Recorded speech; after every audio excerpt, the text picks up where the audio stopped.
আন্তর্জাতিক সাহিত্য দিশারির সৃষ্টি কৃষ্টির আসরে মুর্শিদাবাদে কবি, সাহিত্যিক, সাংস্কৃতিক ব্যক্তিত্বদের যেন চাঁদের হাট।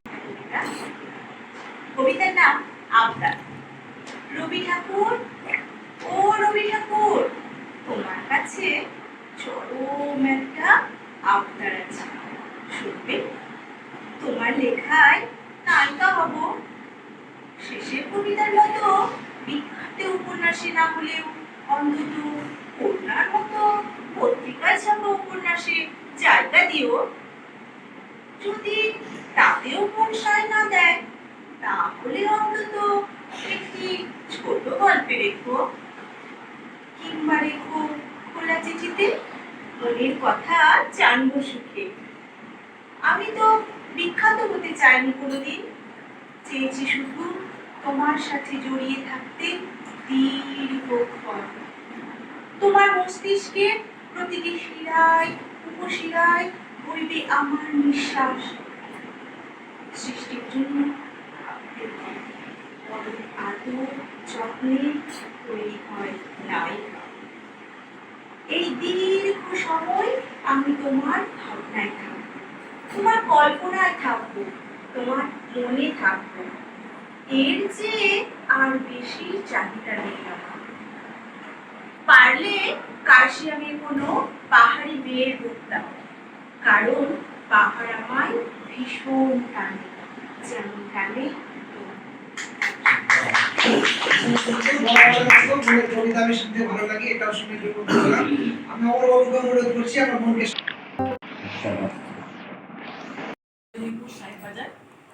আমি গৃহবধূ, সাধারণ গৃহবধূ।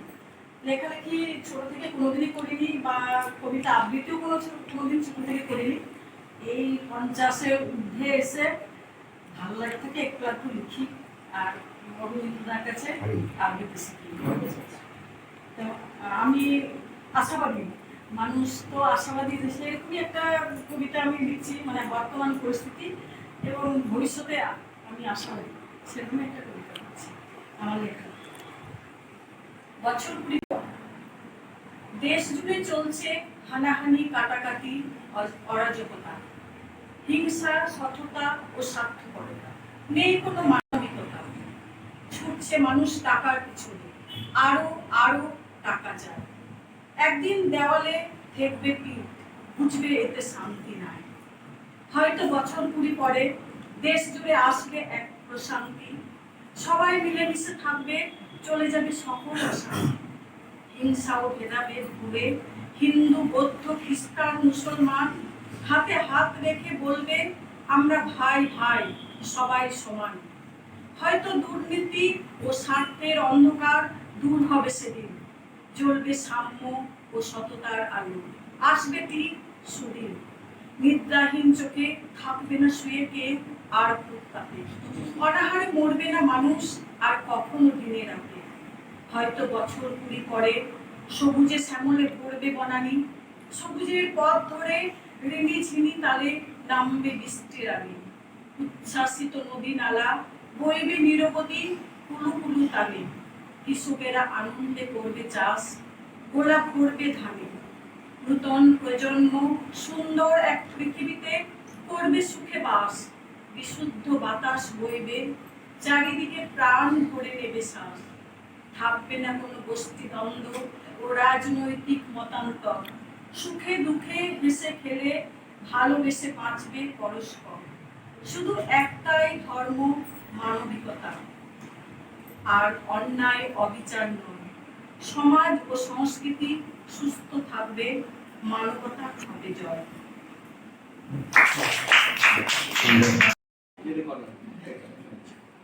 আনন্দবাবু কাজ করেছিল, পার্থ লিখেছিল, পার্থ ঘোষ। ওই গানটা একটু শোনাচ্ছি। নীল আকাশের নিচে রাধো তোমায় আমি দেখি, জ্যোৎস্না রাতে তোমার স্নেহ সারা অঙ্গে মাখি, মাথায় তোমার পাহাড় চূড়া পলাশালটা পাই।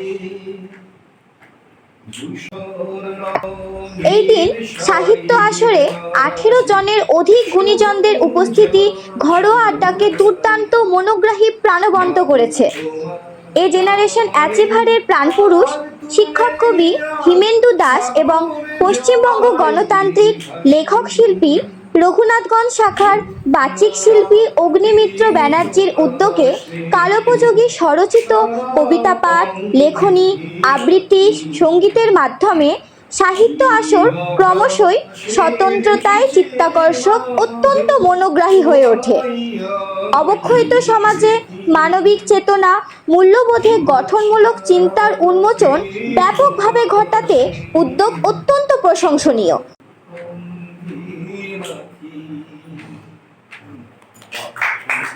সামলাতে গ্রীষ্মের খরতাপে বিপর্যস্ত, তবু এগিয়ে চলতে হয়। তবে বর্ষার স্নিগ্ধ বাড়িধারার মতো বন্ধুদের সাহচর্যে শীতলতা উপলব্ধিত।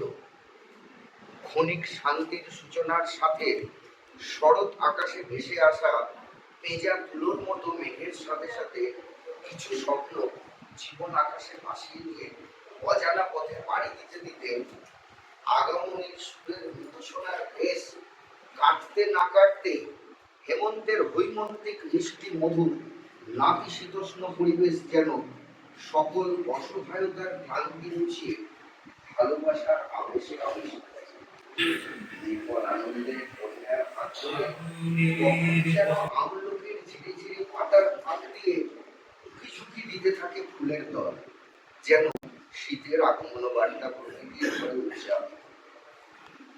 মনের উচ্ছ্বাস রংবাহারি ফুলের বাগিচার মতো জীবনের পূর্ণতা। পাখির কলতানে প্রকৃতির ঘরে উৎসব। একটু একটু করে খুশির জোয়ারে ভাসতে ভাসতে কোনো এক কাক ভরে উপরবে বসন্তের বাসন্তী শুভেচ্ছায় প্রকৃতির রঙে জীবন খাতায় প্রতিটি পাতার সুন্দর ছবি এঁকে চলা। জীবন চক্রের এই আবর্তনের সাথে সাথে একদিন অবলীলা সাঙ্গ করে পরলোক যাত্রা। তবে সেই যাওয়া এমন হওয়া উচিত যেন সৎকর্মের সুবাস দীর্ঘজীবী হয়ে ওঠে, তবেই জীবন পূর্ণতা লাভ করে। ঠিক যেন কোনো কবি কবিতার বই যা যুগান্তর গ্রহণযোগ্যতা অর্জন করে। আর হাজার টানে যেন রে তোর হৃদয় জানে, হৃদয় তোর আছেন রাজা। এক তারাতে একটি যে তার আপন মনে সেইটে বাজা। নমস্কার। সেই পাঠের সূত্রে কবিতাকে আরেকটু মসৃণ পথ দেওয়ার জন্য অগ্নিমিত্র স্যারের ক্লাসে জয়েন করেছি 2 বছর হলো। তো আজকে এই সুন্দর সন্ধিক্ষণে আমি আমার একটা সামনে 21শে মার্চ কবিতা দিবসকে স্মরণ করে একটা আমার স্বরচিত কবিতা পাঠ করছি। কবিতার নাম কলম।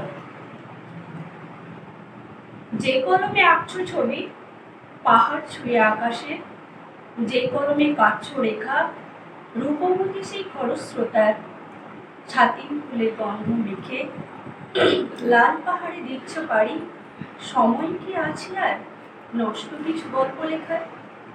তোমার তারা আজ সবাই মরে হেজে সাত সূত্র স্বদেশ এত। যেসব মানুষের ছায়া হাজার হাজার বিপন্নতাকে মরণী ছায়ায় দরদি আলোয় পথ দেখাতো, তারা আজ সবাই পথ হারিয়ে কোথায় দৌড়ে। বাতাসে বাজছে শত্রুর পদধ্বনি, আকাশে যেন ধীরে অথচ স্পষ্টতর ভাবে উদিত হচ্ছে অন্য অচেনা পতাকা। আমি অশেষ কৃতজ্ঞতা জ্ঞাপন করছি হিমেন্দাকে, আমাদের কবি সাহিত্যিক এবং শিক্ষক।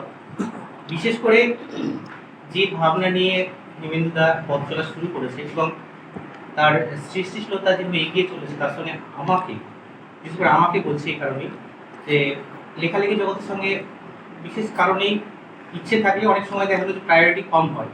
তা আজকে হিমেন্দুদার ডাকে 1 ঘন্টার মধ্যে একটা কবিতা লিখে প্রেজেন্ট করছি।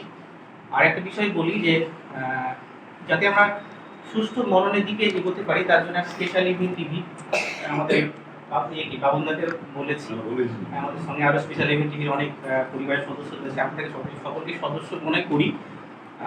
আজকে যারা কবি সাহিত্যিক প্রাচী শিল্পী উপস্থিত হয়েছে আমরা এখানে সবাইকে আহ্বান করব যে এই সৃষ্টিশীলতাকে আমরা যেন তুলে ধরতে পারি, তার জন্য স্পেশাল ইভিনিং একটা কার্যক্রম নিয়েছে। আজকে আমি এলাম একটা কবিতা রেকর্ড করে এলাম।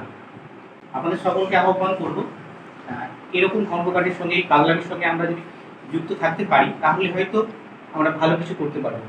আর বর্তমান পৃথিবীর যে অবস্থা, আমাদের যে অবস্থা, আমরা খুব একটা খারাপ অবস্থার মধ্যে যাচ্ছি। অবশ্যই এই সৃষ্টির মধ্যে দিয়ে, এই সুষ্ঠু মননের মধ্যে দিয়ে আমরা হয়তো কিছু করতে পারবো, আমরা আমাদের নিজেদেরকে বাঁচতে পারবো। ধন্যবাদ প্রথমে হিমেন্দ্রদাকে। আর এই কবিতাটা আজকে উৎসর্গ করলাম হিমেন্দ্রদাকে। আমার এক চিলতে আকাশ জুড়ে খুশি, দুঃখ, আনন্দ, দারিদ্রতায়, ফুল পাখিদের মাধুর্য, ভালোবাসায় ছিল মধুর সুরে। জোর করে তুমি প্রেমিক হয়ে এলে, একের পর এক ইমারত, সজ্জা, অলংকার, চাকচিক্যে চোখ ধাঁধিয়ে দিয়ে বললে, বুঝলে এই হলো আমার ভালোবাসা। তুমি বললে, গোটা আকাশটা তোমাকে দেব, আর দেব পৃথিবীর সব প্রেম, সব সুখ। কিন্তু আমার মন আকাশকে যতই বড় করি, দেখি আকাশটা ছোট হতে থাকে। তোমার বন্য প্রেমে আজ আমি রক্তার্ত, হৃৎপিণ্ডের রক্তক্ষরণে গাঁজা, পহেলগাম, পচে যাওয়া যকৃতে পাকিস্তান, ফিলিস্তিন। কণ্ঠ ভরে সোনা, হিরে, মুক্তার অলংকার পরিয়ে দুহাত ভরে দিয়েছ ইরান, আমেরিকা, ইসরায়েল। তুমি গর্ব করে চিৎকার করে বলছো, ভালোবাসি, ভালোবাসি। তোমাকে ভালোবাসায় ভরে দেব এক পৃথিবী। জানো, তোমার এত ভালোবাসায় আজ আমি পঙ্গু। দু চোখে শুধু অশ্রু ঝরে, শুধুই অশ্রু ঝরে। আজ শুধু ঘুমড়ে মরে আমার এক চিলতে আকাশ জুড়ে। সত্য সনাতন পুরনো সেই ভারত খোঁজে, আর পৃথিবী সত্য সনাতন পুরনো সেই ভারত খোঁজে। হেমাঙ্গ বিশ্বাসের কবিতা চিঠির জবাব। আমাকে উপহাস করে লিখেছ আমি নাকি বর্ণান্ধ, 7 রঙা রামধনুতে আমি নাকি দেখি লাল রঙা সীমান্তের সেতু। শোনো তবে বলি, আমি ছিলাম নীল সবুজের দেশের এক ঘাস ফড়িং। ভোরের কপালের সিন্দুর বিন্দুটির চেয়ে নীলাভ সন্ধ্যা তারার টিপটিকে অনেক অনেক বেশি ভালোবাসতাম আমি। রক্ত জবার প্রগলক হাতছানিতে সারাদিনই কোনো দিন। মহামারী, বহু স্বজন বিয়োগের, বহু অকারণ মৃত্যুর মিছিল পার হয়ে এসে একা দাঁড়িয়ে আছে আমার দেশ। শূন্যতার একটা গান বাতাসে বাজছে, অপূর্ণতার একটা দামামা দূর থেকে ভেসে। অনুষ্ঠানের কান্ডারি শিক্ষক কবি হিমেন্দু দাসের আয়োজনে সকল গুণীজনদের বরণ সম্মাননা প্রদান, সঙ্গে চা মিষ্টি মুখের ব্যবস্থাপনায় ঘরোয়া সাহিত্য আড্ডা অনন্য মাত্রায় চলে অনেকক্ষণ। আলো নিভে আসছে আকাশে, ডানার গোধূলি মেঘে ব্যর্থ সব মুহূর্তেরা ফিরে যাচ্ছে অসীম অন্ধকারে। আর সব কিছুকে বুকে ধরে আমার জন্মভূমি দাঁড়িয়ে আছে। যেসব মহৎ কাব্য, মহৎ সঙ্গীত একদিন এই মাটি থেকে উৎসারিত হয়ে বনে বনে বসন্ত এনেছিল, বুকে বুকে জাগিয়ে তুলেছিল অনিবার্য প্রেম, অমুখ ভালোবাসা, তারা আজ সবাই মরে হেজে সাত সূত্র স্বদেশ আনন্দ।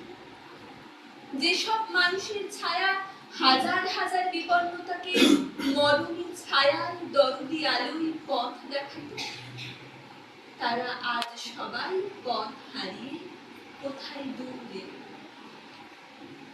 বাতাসে বাজছে শত্রু পদধ্বনি, আকাশে যেন ধীরে অথচ স্পষ্টতর ভাবে উদিত হচ্ছে অন্য অচেনা পতাকা। আর সব কিছুকে উপেক্ষা করে একা দাঁড়িয়ে আছে আমার দেশ। অর্জুন, দ্রোণাচার্য কেউ কোথাও নেই, সব ভাঙা রথ, মরচে ধরা অস্ত্র ইতস্তত ছড়ানো কুরুক্ষেত্রের সীমানা জুড়ে। দেবী গোবর্ধন, তারও কোনো ঠিকানা জানে না কেউ। শঙ্খ চক্র গদা পদ্ম সব কোথাও। সীমাহীন এক নিস্তব্ধ শূন্যতায় এক বুক জমাট কান্না নিয়ে একা দাঁড়িয়ে আছে 50 স্বাধীনতা। সম্ভব আমি জুড়ে জুড়ে আর কত। কি তাহলে বলবার দরকার নেই, এই হচ্ছে ব্যাপার। সেই না বলা অনেক কথাই এমন কবিতায় বেরিয়ে আসে, সেই আর্টেও বেরিয়ে আসে। হ্যাঁ, ভাষা দিয়ে যেমন মনের ভাব প্রকাশ করা যায়, আবার রং দিয়ে বা বিভিন্ন কম্পোজিশনের মাধ্যমেও মনের ভাব প্রকাশ করা যায়। তো আমার ক্ষেত্রে ক্যানভাসটাই মানে মৌনমুখর একটা আর কি। হ্যাঁ, ক্যানভাসে কবিতা ফুটে ওঠে। হ্যাঁ, কবিতা ওখানেই ফুটে ওঠে। এবং আমার প্রত্যেকটা ছবি, সেটা যারা আমার আর্ট কালেক্টর আর কি, তারা প্রত্যেকেই সেটা স্বীকার করেছে বা বলেছে। অদ্ভুত একটা মানে আছে, যাই হোক সেটা ওদের ব্যাপার, ওদের ভাবনা চিন্তা। তো আমি চেষ্টা করি সেটাই করতে, যেটা আমি ফিল করি। এই জীবন পূর্ণ করো দহন দানে, আগুনের পরশ বনি ছোঁয়াও প্রাণে। তুমি বলেছিলে এই বিশ্বকে শিশুর বাসযোগ্য করে দেবো আমি। 100 বছর হয়ে গেল পার, আজ অসংখ্য শিশুর দিন কাটে আঁধারে। ছোট থেকেই তোমার কলম ছিল প্রধান, তাই তো তোমার কবিতার প্রকাশ পেল রানা। 21 বছর বয়সে তোমার প্রয়াণ, অল্প বয়সে রেখে গেছে সাহিত্যে তোমার অবদান। অনাহারে তোমার কেটেছিল দিন, তোমার কবিতার মাঝেই ফুটে উঠছিল দুর্ভিক্ষ দুর্দিন। শতবর্ষ পরেও তুমি নও কোন বটে একা ছবি, তোমার উপাধি ছিল কিশোর কবি। তোমার লেখনীতে মানুষের মনে জাগে শিহরণ, তাদের মধ্যে 18 বছর বয়স বন্ধ এই মহাজীবন। এত সুন্দর করে মানুষের জন্য ভাবে না তো কেউ আর, আজও শোনা যায় মানুষের মাঝে চিৎকার। সময়ের সাথে বেশি তুমি ফিরে এসো আরো একবার, নতুন সভ্যতার আলো দেখাতে সীমান্ত আজ তোমাকেই দরকার, তোমাকেই দরকার।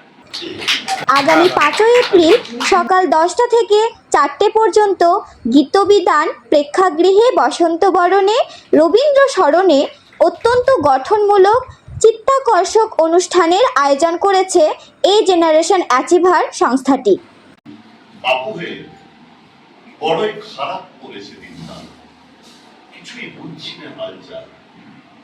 দৈনিক কলা কাটা পড়ে যায় মাথা না পেতেও লাইনে, বাঁয়ে আনতে না আনতেই দেখছি একেবারে সব ডাইনি। পড়া কপাল, ময়দানে গিয়ে যদি বা কখনো তুলি ঢেউ, হাতে দড়ি নিয়ে পেছনে অমনি লাগে ফেউ। মরে বসে এক ডাইনি, দল বেঁধে গেলে খপ করে ধরে, বাঁ দিকে যাওয়া বেআইনি। আপনাকে সম্মানিত করার জন্য আমি অনুরোধ করব। সংস্থার আমন্ত্রণে স্পেশাল ইভেন্ট টিভি এমন প্রশংসাযোগ্য অনুষ্ঠানের নিউজ লাইভ ব্রডকাস্টের মাধ্যমে সর্বোত্তক সমৃদ্ধ ফলপ্রসূ করার আন্তরিক প্রচেষ্টা রাখবে সবসময়। কিছুটা চেষ্টা করি বাংলা সাহিত্যে যাতে নতুন দিকটা আমরা আনতে পারি।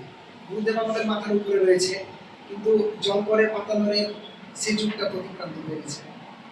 তার বাইরে এসে আমাদেরকে কবিতায় কিন্তু নতুন কিছু আনতেই হবে যদি আমরা নিজেদের সক্রিয় সত্তাটাকে বজায় রাখতে চাই। তো সেই হিসেবে আমি সাংকেতিক বিভিন্ন ধরনের কবিতা লিখে থাকি, যে কবিতা আমি একেবারেই প্রিপারেশন নিইনি, তাই আমি এই মুহূর্তে হয়তো শোনাতে পারবো না। আমি সেটা আমার বলতে পারেন ভবিষ্যতের একটা উল্লেখযোগ্য দিক। অত্যন্ত সৌভাগ্যের বিষয়, আমার কবিতার একটি সংকলন বই নিয়ে আমাদের কানপুর ইউনিভার্সিটিতে পিএইচডি করার দপ্তর পর্যন্ত একটা বই গেছে। সেখানে আমার কিছু সংকলনে কবিতা শুভেচ্ছা শুভকামনা রইল অনেক। কবিতা লিখে চলেছি নিরন্তর, পাশাপাশি সনেটও লিখছি। বর্তমানে আমি একটি সনেট চেষ্টা করছি আপনাদের সামনে পাঠ করার। আগামী পরশুদিনই তো আন্তর্জাতিক নারী দিবস, তো নারীদেরকে নিয়ে একটা আমার লেখা আমি একটু পাঠ করছি। 14 অক্ষর, আপনারা সকলেই জানেন, 14 লাইন চেষ্টা করছি। অষ্টমঙ্গলার রাত, নতুন শাড়ির ভাঁজে। অষ্টমঙ্গলার রাত, নতুন শাড়ির ভাঁজে মেয়েটিকে দেখেছিল আবিরের গন্ধে। স্বর্গ বুঝি সেখানেই আলাপন সাজে, এনেছিল ফলামৃত কবরী গন্ধ।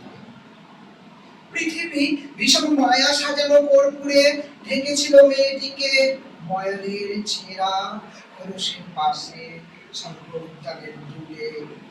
সেটা কানে বেহুলার সাজ ছাড়া এখন শুকনো চোখে নামে না সে বৃষ্টি, ভিজেছে শাড়ির ভাঁজ তাই মরা খাবে।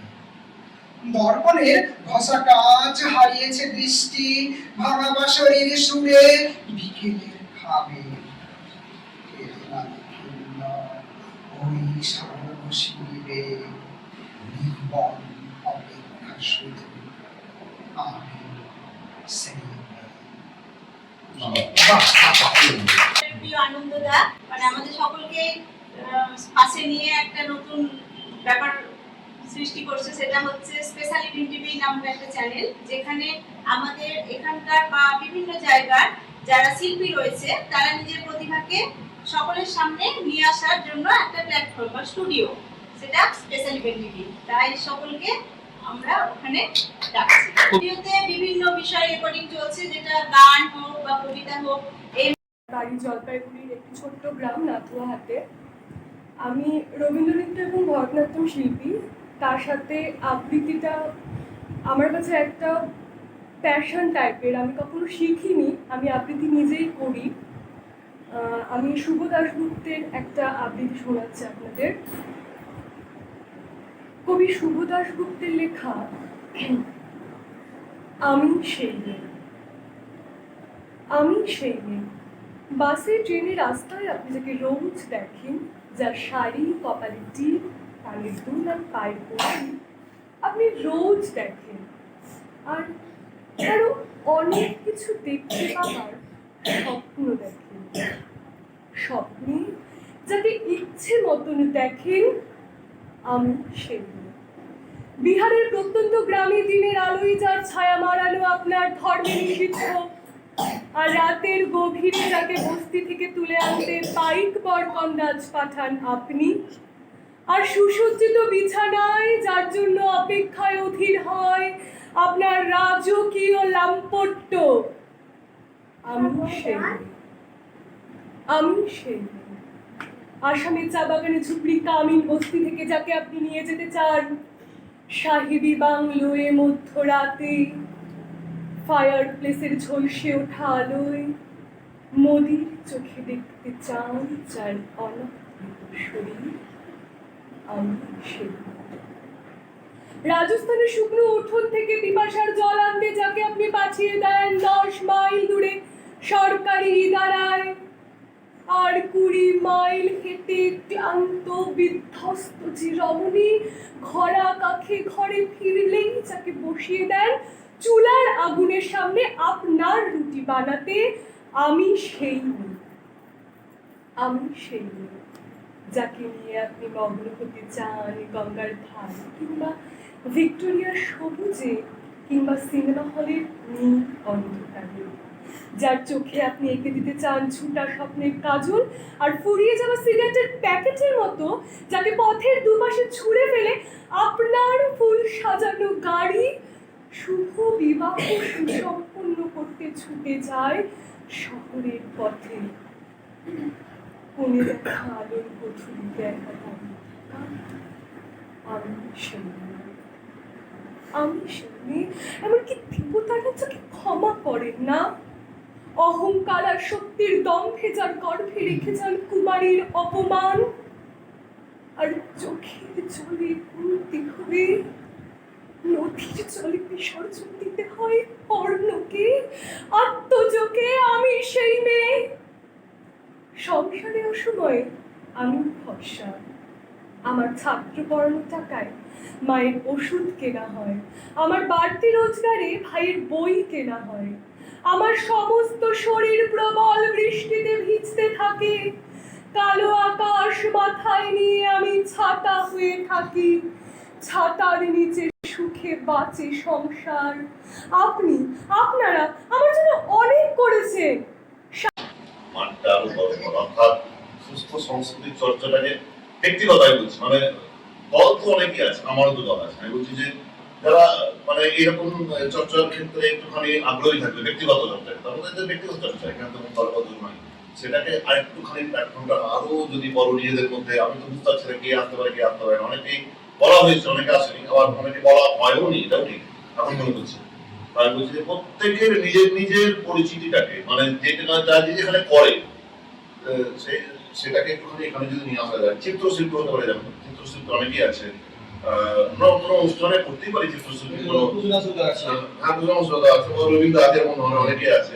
চিত্রশিল্পী হতে পারে, নৃত্যশিল্পী হতে পারে, যে কোনো সংস্কৃতি শিল্পী, হ্যাঁ শিল্পী, লেখিকা, লেখক, কবি, আবৃত্তিকার, বাচিক শিল্পী, সঙ্গীত শিল্পী, এইটা টোটালটাকে নিয়ে আমরা আরো বড় সুস্থ সংস্কৃতি চর্চা এখানে কোনো রাখি নিশিদিন আলোক শিখা জলুক গানে, আগুনের পরশ মনে ছোঁয়াও প্রাণে, আঁধারের গায়ে গায়ে পরশ তব, সারা রাত ফোটাক তারা নব। দেখছেন স্পেশাল ইভেন্ট টিভি।